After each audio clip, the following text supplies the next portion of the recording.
Your favorite antagonist, the senator from your home state, California, Adam Schiff, who has started to get in some hot water with some things that are starting to bubble up to the top now that there's people that are doing real oversight of things in the administration. But one of the main things that came out this week, and we talked about it a couple days ago, was what Just the News released and what Kash Patel had uncovered was FBI 302s that had a whistleblower that was a Democrat from the House Permanent Select Committee on Intelligence that was concerned about Adam Schiff authorizing leaks of classified information, things he was allowed to see but not declassify himself, and that the entire purpose of that was to seek an indictment against the president.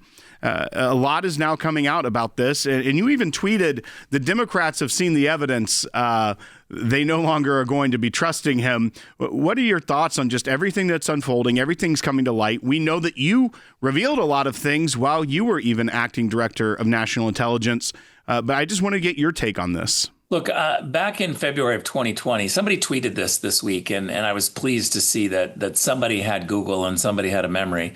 But back in February of 2020, we declassified a whole bunch of information. And back then, we proved that Adam Schiff played politics, manipulated the truth, lied to the American people, all for political gain. And we proved that through declassifying documents showing his attacks on Mike Flynn were totally phony and fake. And what should have happened in February of 2020 is Bill Barr, who is the Attorney General, should have immediately taken that, and he should have indicted Adam Schiff. The evidence is there of what Adam Schiff did and the manipulation. I think as a politician, as the chairman of the Intelligence Committee, someone who goes on TV and says, trust me, I know what I'm talking about, but I can't tell you because it's intel.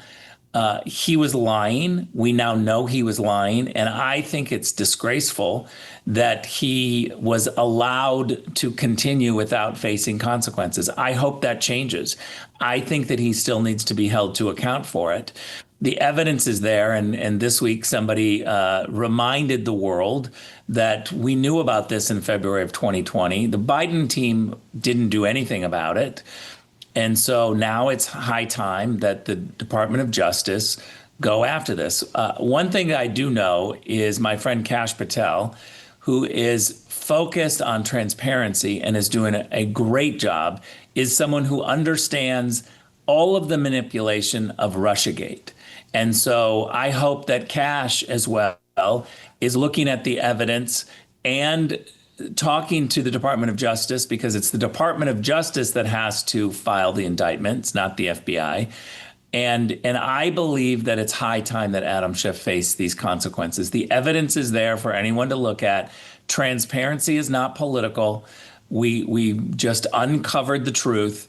And we now know that Adam Schiff completely was lying and manipulating and utilizing the intelligence to go after a person who was about to become the national security advisor for the United States of America. It's really disgraceful what he did. That's right, Rick. We only have about a minute and a half here, so I just wanted to say again, thank you for all the work you've been doing here at the ACLJ as well, as we are celebrating 35 years right now, 35 years of victory, and we move forward for another 35 years. Just want to give you a second to just say thank you to you for being a part of this team for a number of years.